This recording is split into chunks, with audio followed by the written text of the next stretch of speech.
Thank you, Madam Chair. Ms. Lindenbaum, welcome. Thank you. There have been consistent concerns about public confidence in the security of our elections. Do you agree that those concerns are legitimate? I think many of the concerns are legitimate.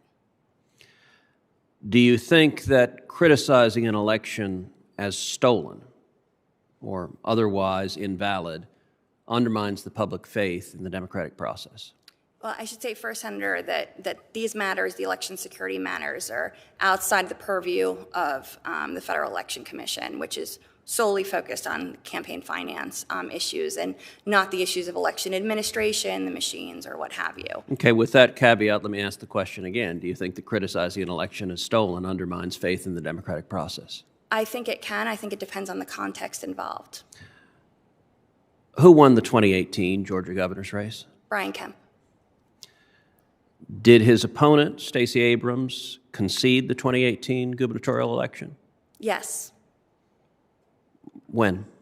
I believe it was 9 days after she gave a speech where she acknowledged that Brian Kemp won the election, and she said that her assessment was that the law currently allowed no further viable remedy, and she said she could keep the contest going, but didn't want to hold public office if it meant scheming her way into the post. So during that speech, she said that the election was over and acknowledged that she did not win.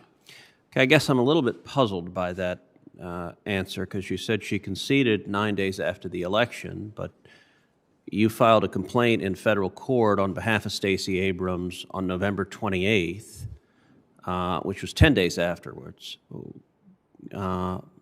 In the complaint, you sought to permanently enjoin the Secretary of State and the State Election Board and declare Georgia's election process unconstitutional and in violation of federal law. Is that right?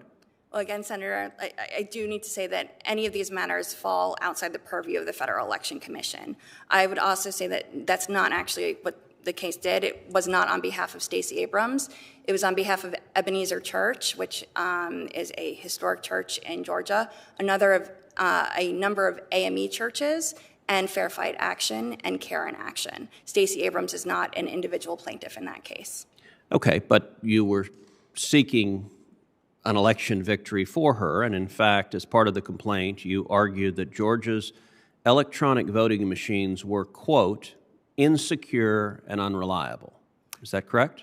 That was an argument, and then the next year, and in the 2020 election, the machines were changed. So those machines in 2018 were DRE machines with no paper trail. In 2019, the end of 2019, Georgia purchased new machines, and the 2020 machines were optical scan machines with a paper trail.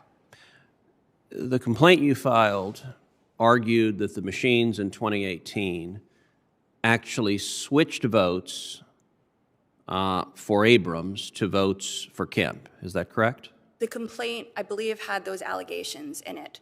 And those allegations were all based on affidavits and other stories from voters. The other thing I need to say, Senator, and I understand going down this line, is that case is in very active litigation. It goes to trial actually on Monday.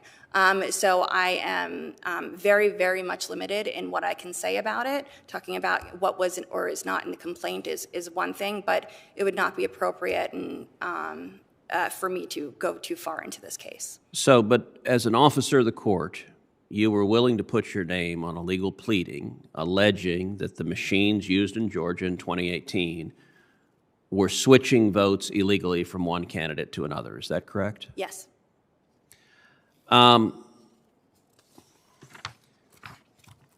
FEC requires a majority to undertake substantive action and policymaking, and at present, it's 3-3. When the FEC is sued, it must vote to defend itself.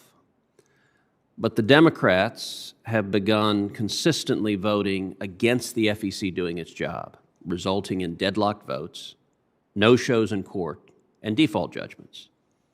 Since 2020, the FEC has defaulted in court 9 times. One case didn't have a vote at all, but in the remaining 8 cases, the no-show default was because the Democratic members voted not to defend.